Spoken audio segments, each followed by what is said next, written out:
The evening sky loomed dark over the prestigious Royal Grande Hotel, its top floors disappearing into thick clouds.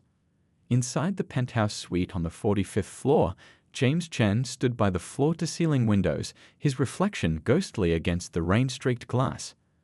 At 45, he had everything money could buy, a tech empire worth billions, homes across the globe, and a fleet of luxury cars. Yet the emptiness in his chest grew deeper with each passing day. His phone buzzed constantly with notifications, but he hadn't answered a call in weeks.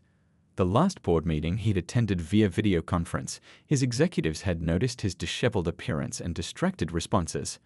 The media speculated about his absence from public life, spinning tales of secret projects or health issues. If only they knew how close to the truth they were. James ran his fingers through his unkempt hair, catching sight of the gray strands that had multiplied over the past year. The suite around him, despite its $30,000 per night price tag, was a mess. Half-eaten meals lay forgotten on silver trays, important documents scattered across the marble floors. He'd been living here for 3 months now, unable to face returning to his empty mansion. The bottle of sleeping pills sat on his bedside table, untouched but ever-present. Tonight felt different somehow. The weight of his loneliness, the meaninglessness of his wealth, it all pressed down on him with suffocating intensity. What was the point of having billions when there wasn't a single person who truly knew him? His thoughts drifted to his last conversation with his father 5 years ago before he passed away. "All that money won't keep you warm at night, son," the old man had said. James had dismissed it as old-fashioned thinking back then. Now those words haunted him. At that moment, a gentle knock echoed through the suite. "Housekeeping," called a soft voice. James didn't respond, but the door opened anyway. Hotel policy required daily checks on extended-stay guests. He'd heard quiet footsteps and the supple squeak of a cleaning cart. Maria entered the suite, pushing her cart with practiced ease. At 35, she'd been working at the Royal Grande for 7 years, supporting her teenage son through her work as a housekeeper. She'd seen all types of guests, but something about the mysterious billionaire in the penthouse had caught her attention over the past months. His sadness was palpable, reminding her of her own dark days after losing her husband. She noticed the silence first. Usually, there was at least the sound of the TV or his phone calls. The suite felt different tonight, heavy with an unspoken tension. As she moved through the rooms, she caught glimpses of paper scattered everywhere, looking like someone had been through a frenzied cleaning spree. Following the trail of chaos, Maria reached the master bedroom. Through the partially open door, she saw James standing dangerously close to the floor-to-ceiling windows, his forehead pressed against the glass. Something about his stance made her heart skip a beat. Drawing from an instinct she couldn't explain, Maria cleared her throat loudly. "Sir, I'm sorry to disturb you, but is everything okay?" James turned slightly, and the devastation on his face made Maria drop her cleaning supplies. In that split second, she saw past the billionaire label to the broken human being underneath. Without thinking about protocol or professional boundaries, she stepped forward. "You know," she said softly, "my abuela always said that rain against windows sounds like God crying. But she also said those tears water the flowers that bloom tomorrow." The unexpected poetry of her words seemed to pierce through James's fog. He turned fully toward her, revealing red-rimmed eyes and trembling hands. "I don't see any flowers in my tomorrow," he whispered, his voice rough from disuse. Maria moved closer, deliberately keeping her movements slow and calm. "That's because you're looking through a dirty window," she replied, gesturing to the streaked glass. "Sometimes we need help clearing our view." A ghost of a smile flickered across James's face, the first she'd seen in all these months. "Are you offering to clean my windows or my perspective?" "Why not both?" Maria answered, her warm brown eyes meeting his troubled gaze. "Though I should warn you, the window cleaning comes with my hourly rate. The perspective adjustment, that's just human kindness, no charge." That unexpected touch of humor broke something loose in James's chest. A sound escaped him, half laugh, half sob. Maria didn't flinch or look away. Instead, she did something that would change both their lives forever. She pulled up a chair, sat down, and said, "Tell me what's hurting you so much." And there, as the storm raged outside and the city lights twinkled below, James Chen, The man who had everything and nothing found himself talking to a hotel maid about the emptiness in his soul. He didn't know it yet, but this moment would mark the beginning of a journey that would transform not only his life, but the lives of countless others. Maria listened, really listened, as the words poured out of him. She didn't see dollar signs or business opportunities. She saw a fellow human being drowning in pain, and she threw him a lifeline made of simple kindness and genuine understanding. As the night deepened, the pills on the bedside table lay forgotten.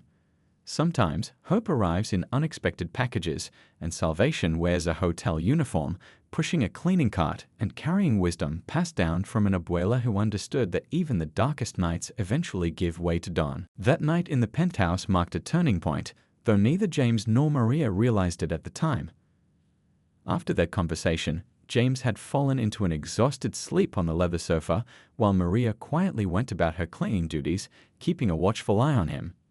The next morning, he woke to find the suite transformed. The scattered papers were neatly stacked, the takeout containers gone, and fresh air had replaced the stale atmosphere. On his coffee table sat a handwritten note. Sometimes the smallest step forward is the bravest. Maria, next to it was a cup of hotel coffee and a fresh croissant. James picked up the coffee, now lukewarm, and took a sip. For the first time in months, he noticed the sunrise painting the sky in shades of pink and gold. His phone showed hundreds of missed calls and messages, but one text caught his eye, from his company's board announcing an emergency meeting to discuss his extended absence.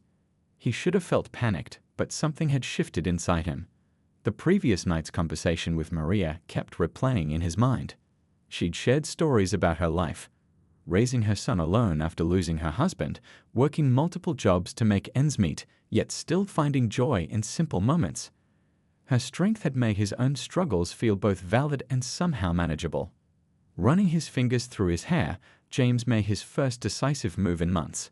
He called his personal assistant, who answered on the first ring with poorly concealed relief. "Get me a barber," he said, "and a tailor, here at the hotel within the hour." As professionals worked to restore his external appearance, James's mind was elsewhere. He kept thinking about something Maria had said about her son's dream of becoming a software engineer, but lacking access to proper resources. The boy had been teaching himself coding through free online courses using a second-hand laptop at the public library. The board meeting was scheduled for 2 p.m. via video conference. By then, James had transformed back into the polished executive they expected to see, but his perspective had fundamentally changed. As his board members expressed their concerns about the company's direction and his recent behavior, James listened with newfound clarity. "I understand your concerns," he interrupted their carefully prepared speeches. "And you're right, I lost my way. But sometimes you need to hit rock bottom to remember why you started climbing in the first place." He pulled up a new presentation, one he'd spent the morning creating. "Our company has been focused solely on profit margins and market expansion. We've forgotten our original mission, using technology to improve lives." The board members watched in stunned silence as James outlined a new initiative. A comprehensive technology education program for underprivileged students, starting with their local community, but with plans to expand globally. "We have the resources to change lives," he explained, his voice growing passionate. "Not through charity, but through opportunity. Every brilliant mind we nurture today could be developing the next breakthrough technology tomorrow." After the meeting, James waited in the hotel lobby, checking his watch repeatedly. Maria's shift was about to start, and he had a proposition for her. When she arrived, pushing her cleaning cart toward the service elevator, he approached her. "I owe you an explanation," he began, "and a thank you." Maria looked surprised to see him in the lobby, even more surprised by his transformed appearance. "You don't owe me anything," she said softly. "I'm just glad you're feeling better." "I'd like to offer you a different position," James continued. "We're starting a new educational initiative, and I need someone who understands both the challenges facing underprivileged students and the importance of maintaining dignity while accepting help. Someone with real-world experience and genuine compassion." Maria's expression turned guarded. "I appreciate the offer, but I won't accept charity." James smiled, remembering her fierce pride from their conversation. "This isn't charity, it's a business proposition. We need someone to help design and oversee this program, someone who knows what these kids really need. The position comes with full benefits, including a college fund for your son." Tears welled up in Maria's eyes, but she blinked them away quickly. "I'll need to think about it," she said firmly. "This is a big change." "Take all the time you need," James replied, handing her his business card. "But know that you already changed one life. Imagine how many more you could impact." As Maria continued to her shift, James watched her go, feeling a sense of purpose he hadn't experienced in years. The woman who had saved his life through simple kindness had unknowingly helped him find a new direction, one that might just save others too. That evening, as he packed up his things in the penthouse suite, preparing to finally return to his own home, James noticed something. The window Maria had mentioned the night before was now crystal clear, offering an unobstructed view of the city below.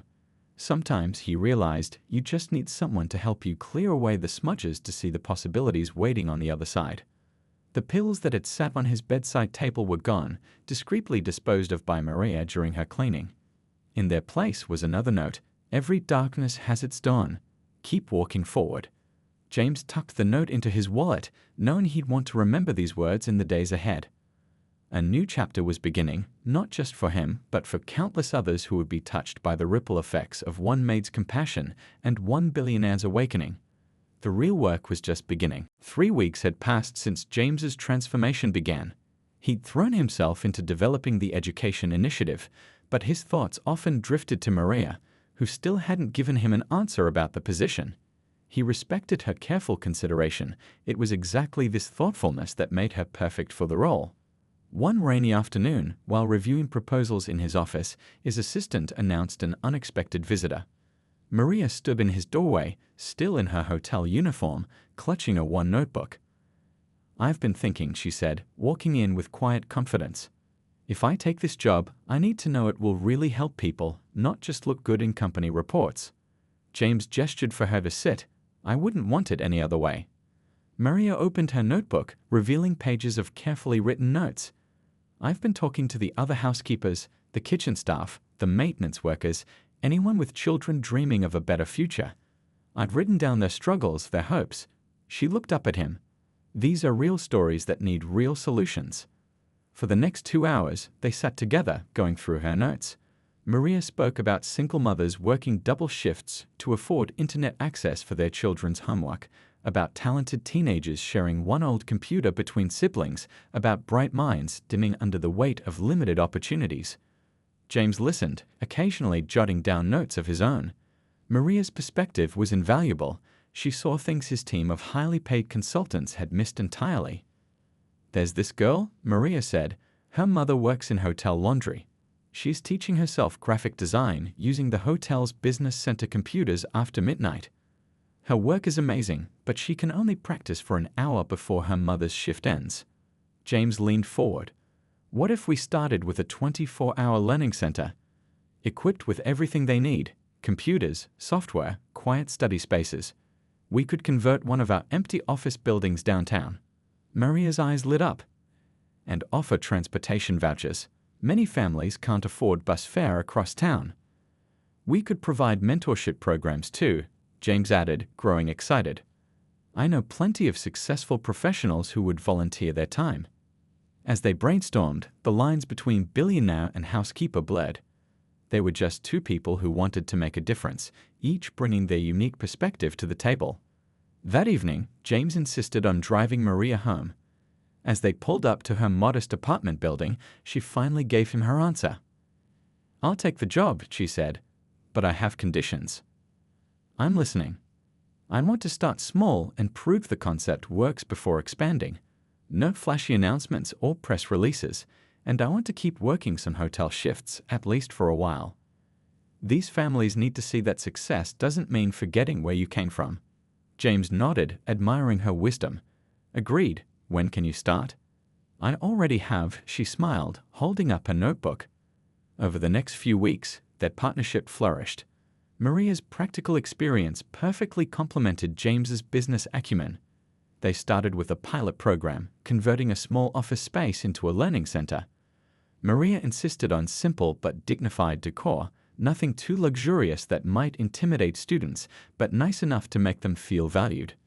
The first open house brought tears to their eyes. Teenagers rushed to the new computers, their faces glowing with possibility.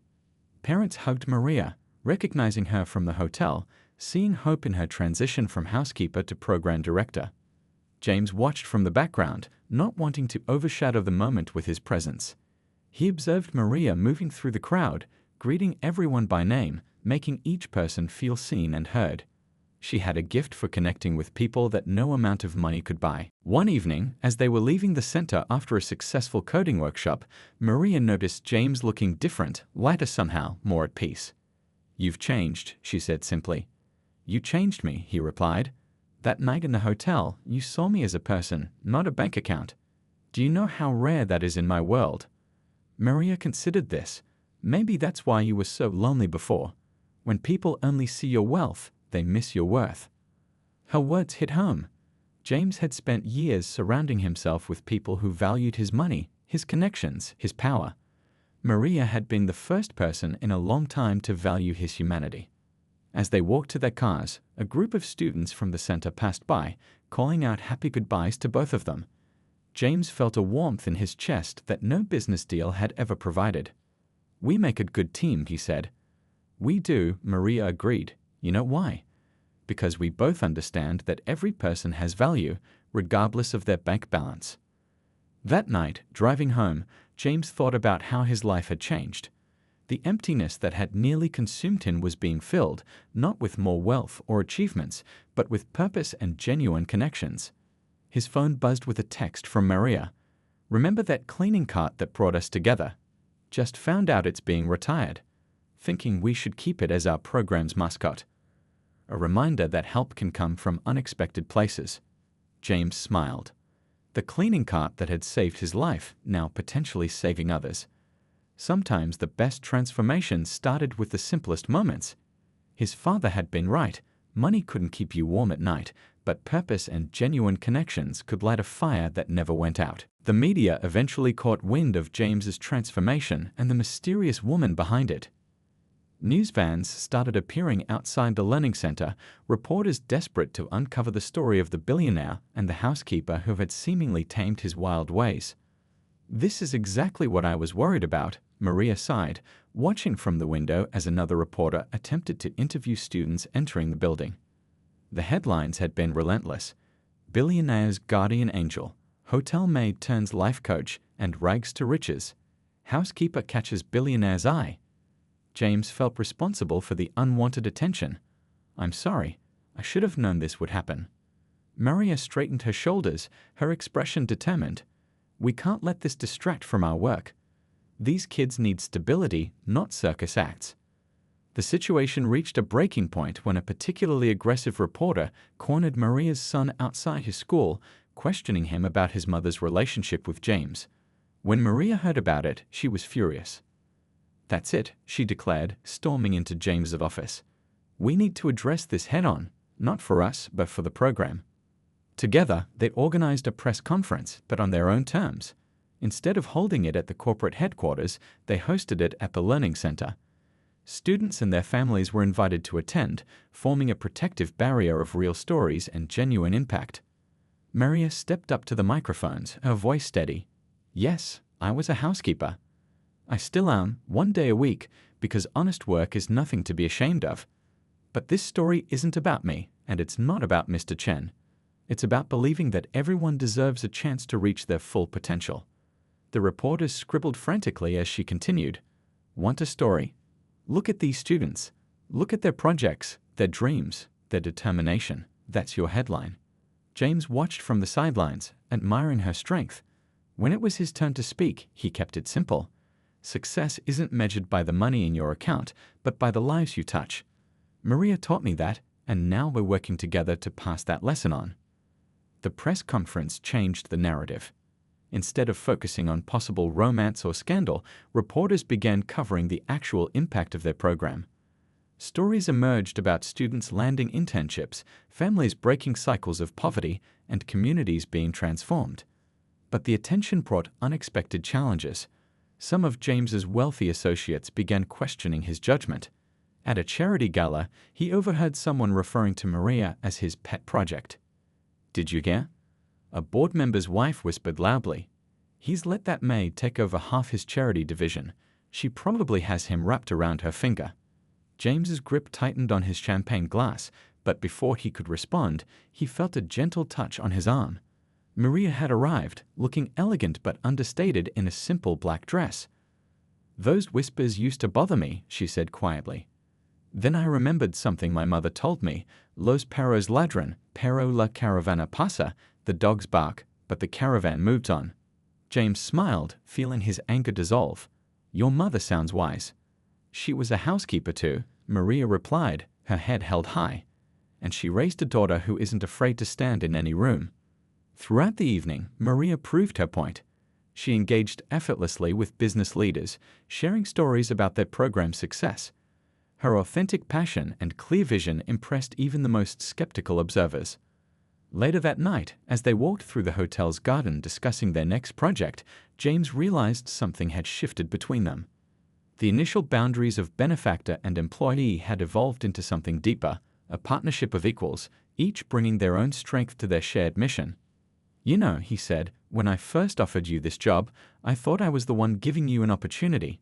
Now I realize you gave me something far more valuable." Maria looked at him curiously.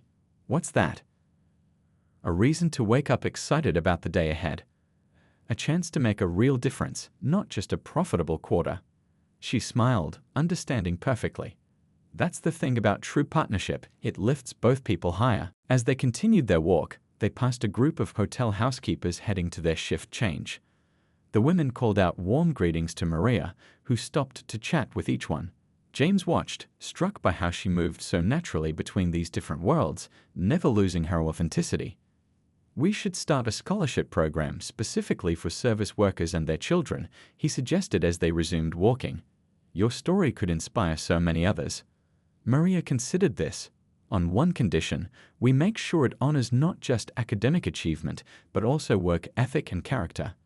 Sometimes the strongest leaders come from the humblest beginnings."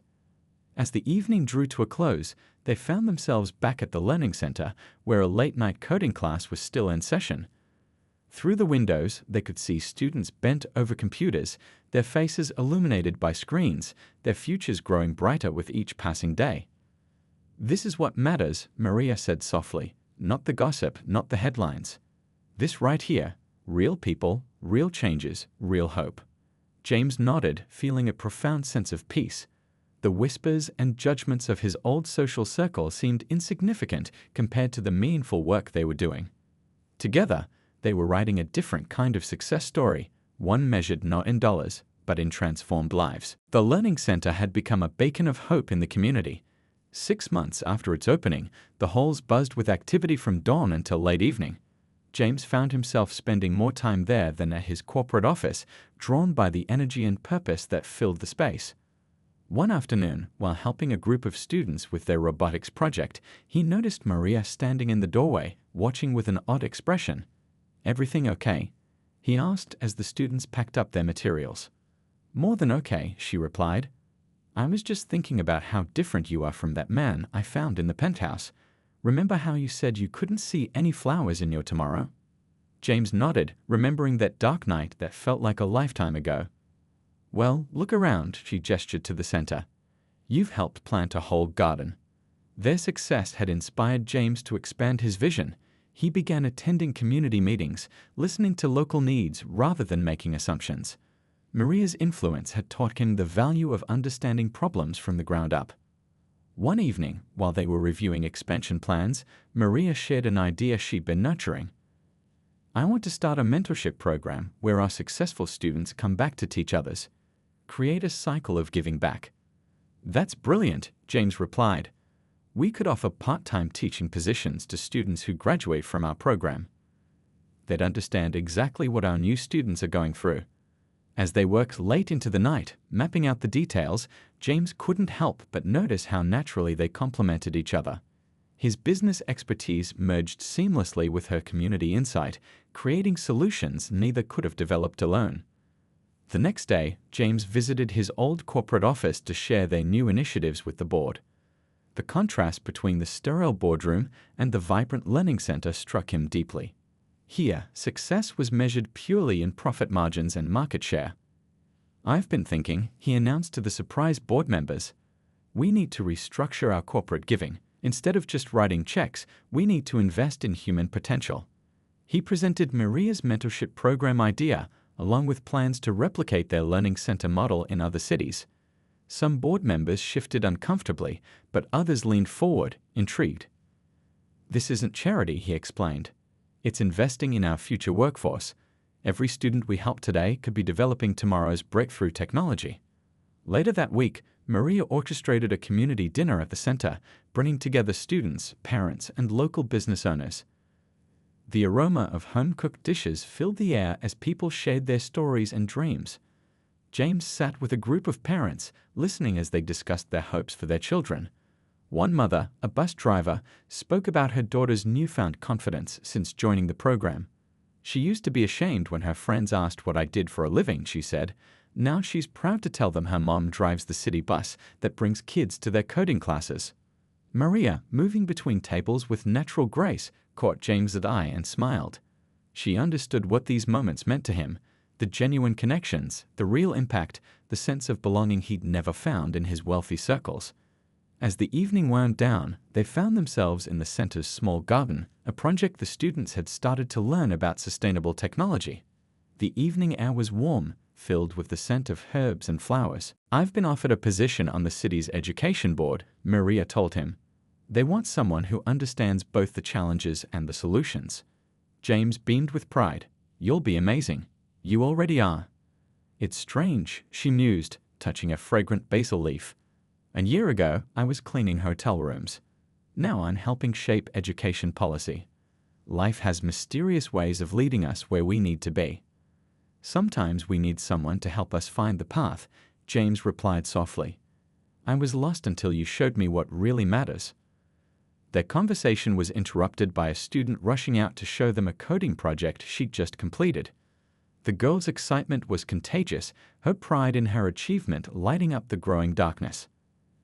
After the last students left for the night, James and Maria walked through the quiet center, straightening chairs and shutting down computers. This had become their routine, these peaceful moments when they could reflect on the day's achievements and plan for tomorrow's challenges. "We should start documenting our methods," Maria suggested. "Create a blueprint for others who want to start similar programs." James nodded, already thinking about the possibilities. "We could develop a complete toolkit, curriculum, community engagement strategies, funding models. Share what we've learned about building bridges between different worlds." As they locked up for the night, they'd paused to look at the wall of success stories, photos and notes from students whose lives had been changed by the program. Each story represented a ripple effect, touching families and communities in ways they were only beginning to understand. "You know what makes this work?" Maria asked, gesturing to the wall. "It's not just the resources or the opportunities, it's the dignity. Everyone who walks through these doors knows they matter, that their dreams have value." James understood perfectly. He'd found his own sense of worth here, not in his billions but in the lives he helped transform. Together, they were creating something far more valuable than money could measure. They were building hope, one story at a time. The morning sun hadn't yet risen when James received an urgent call from his corporate office. A major development project was moving forward, one that would reshape several city blocks, including the location of Maria's newly opened cafe, a small venture she'd started to provide jobs for students' parents. His heart sank as he reviewed the plans. The project had been in motion for months, initiated before his transformation, but he'd completely forgotten about it. The cafe building was scheduled for demolition in just 2 months. He found Maria at the cafe, greeting early morning customers with her usual warmth. The space had become a community hub, with students stopping by to study, parents gathering for coffee before work, and local artists displaying their work on the walls. "We need to talk," he said quietly, watching her serve a steaming cup of coffee to an elderly regular. In the small office behind the kitchen, James explained the situation. Maria listened silently, her hands wrapped around her own coffee cup. "Your company owns this entire block?" she finally asked. "Yes, the development plans were approved last year." I should have remembered." Maria set her cup down carefully. And there's no way to change the plans. The contracts are signed. Construction starts in 2 months.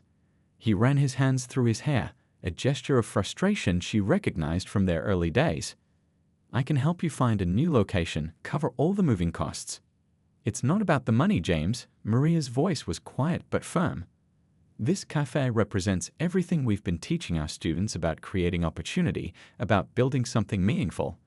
How can I tell them to believe in their dreams when big corporations can just sweep them away? The weight of her words hit him hard. He'd been so focused on their education programs that he'd forgotten about the bigger picture, the way business decisions affected real people's lives. That evening, during a board meeting to discuss the development project, James couldn't focus on the presentations about profit projections and market analysis. All he could think about was Maria's face when he delivered the news. I'd like to propose an alternative plan, he interrupted suddenly. The board members looked up in surprise as James walked to the whiteboard. For the next hour, he outlined a new vision. Instead of demolishing the existing buildings, they could renovate them, creating a mixed-use space that preserved the current businesses while adding new developments. The cafe isn't just a business, he explained. It's a symbol of what's possible when we invest in community. We have a chance to show that progress doesn't have to mean destruction. The board was skeptical. The new plan would be more expensive, more complicated. But James stood firm. We've spent the past year teaching students about innovation and problem solving. Now it's our turn to demonstrate those principles in action. Back at the cafe, he found Maria closing up for the night. Through the window, he could see her son helping with cleanup while a group of students worked on their laptops in the corner. The board agreed to review alternative plans, he announced. But I need your help to make it work. Over the next few weeks, they threw themselves into reimagining the development project. Maria organized community meetings, gathering input from local business owners and residents. James brought in architects who specialized in urban renewal and preservation. One evening, as they spread plans across a cafe table after closing, Maria looked up at James with concern. This is costing you a lot more than the original project. Some things are worth more than money, he replied, thinking of how far they'd both come. Besides, this isn't just about saving your cafe. It's about showing our students that there's always another way if you're willing to look for it. The new plans slowly took shape. A development that would preserve the historic buildings while adding modern amenities. The cafe would remain the heart of the community with expanded space for student programs and local entrepreneurs. Word spread about the project, attracting attention from other cities facing similar development challenges. James found himself fielding calls from business leaders interested in their community-first approach. One afternoon, while discussing the project with a group of investors, James noticed Maria teaching one of her regular customers how to use the cafe's new computer station to apply for jobs.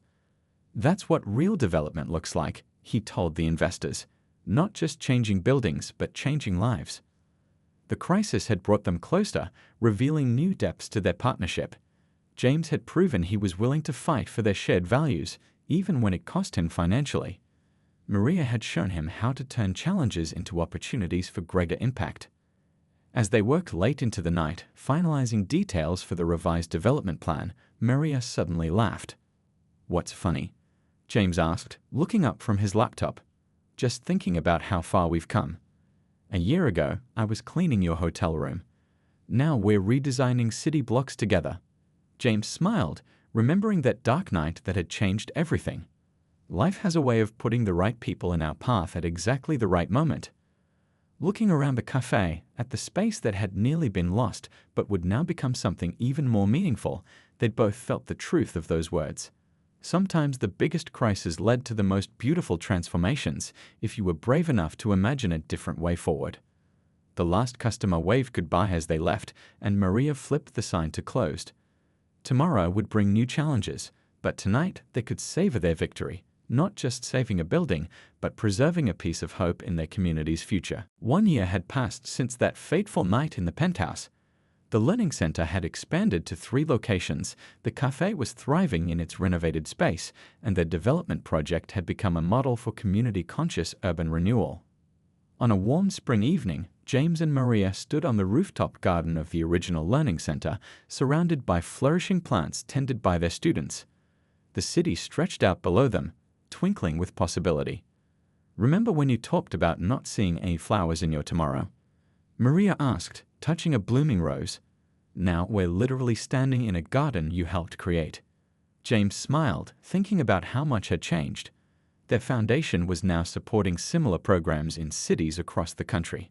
Every week brought stories of lives transformed, former housekeepers becoming business owners, students developing innovative technologies, parents returning to school alongside their children.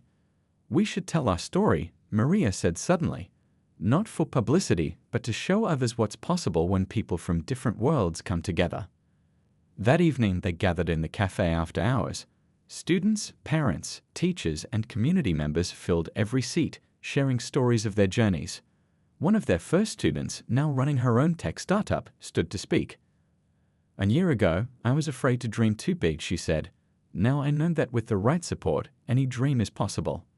James watched as Maria moved through the crowd, hugging former colleagues from the hotel, chatting with students' parents, her natural warmth drawing people together. She had retained that same authenticity that had first broken through his walls, even as she'd grown into a respected community leader. Later that night, as they walked through the quiet streets, James gathered his courage. "Maria," he began, "I've been thinking." "That sounds dangerous," she teased, but her eyes were soft. "This past year has taught me what really matters in life. It's not the money or the power. It's having someone who sees the real you, who challenges you to be better, who shares your vision for making the world a little brighter." He took her hand, stopping under a streetlight. "I fell in love with your kindness first, then your wisdom, your strength, your ability to see the best in everyone. I don't want to run this foundation with you just as partners anymore." Maria's eyes glistened. "Are you saying what I think you're saying?" "I'm saying I love you, and I want to build not just learning centers and cafes with you, but a life together." Her answer came in a smile that lit up the night, followed by a gentle kiss that felt like coming home. That wedding, held in the rooftop garden of the Learning Center, was a celebration of community. Hotel housekeepers sat beside corporate executives, students served homemade dishes alongside professional caterers, and everyone danced together under the stars. Instead of traditional wedding gifts, they asked guests to contribute to a new scholarship fund for service workers and their families.